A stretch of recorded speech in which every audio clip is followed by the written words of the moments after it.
Jedi et bienvenue sur Star Wars Artefact. Mon nom est Dominique, alias Lord Doom, et aujourd'hui, nous faisons la revue du sabre laser Legacy de Darth Maul, tel qu'on a pu le voir dans l'épisode 1, La menace fantôme. Avant d'aller plus loin, n'oubliez pas de vous abonner à la chaîne, de cliquer sur la petite cloche afin de recevoir des notifications, et de liker la vidéo. Vous pouvez également me suivre sur Facebook, Instagram et Twitter. Les liens sont disponibles dans la description au bas de la vidéo. Sans plus tarder, procédons à la revue.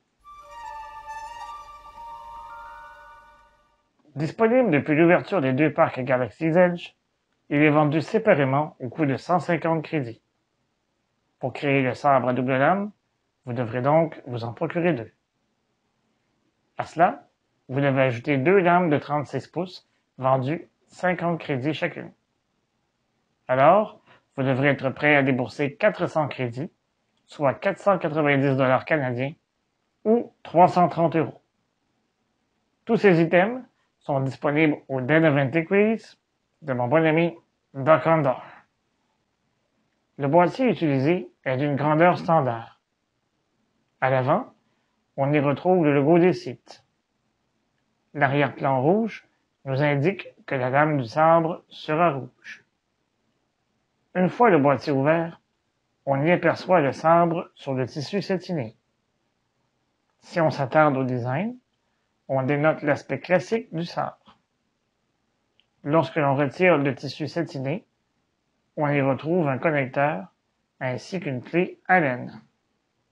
Ces items sont nécessaires pour former la version à double lame. C'est l'émetteur qui contient le plus de détails. L'extrémité contient des anneaux noirs, alors que sa base contient des branches surélevées. Le manche du sabre contient 4 boutons, mais c'est le bouton rouge à proximité de l'émetteur qui sert de bouton d'activation. Les autres sont purement décoratifs.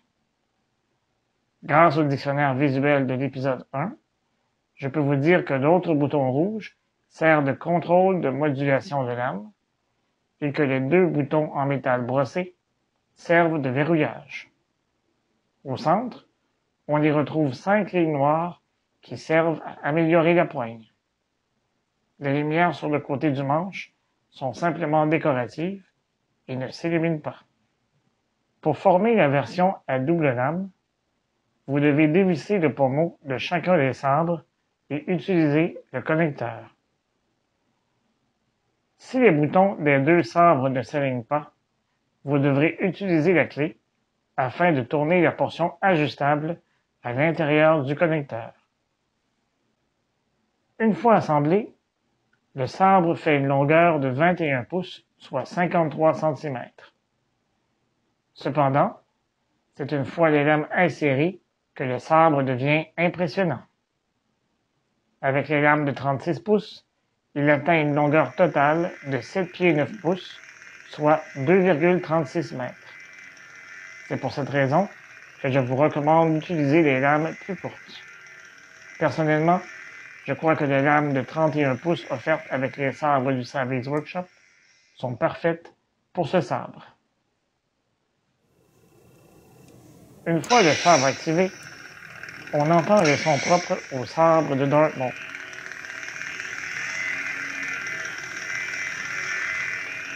Lors d'un impact, la lame rouge émet un flash jaune.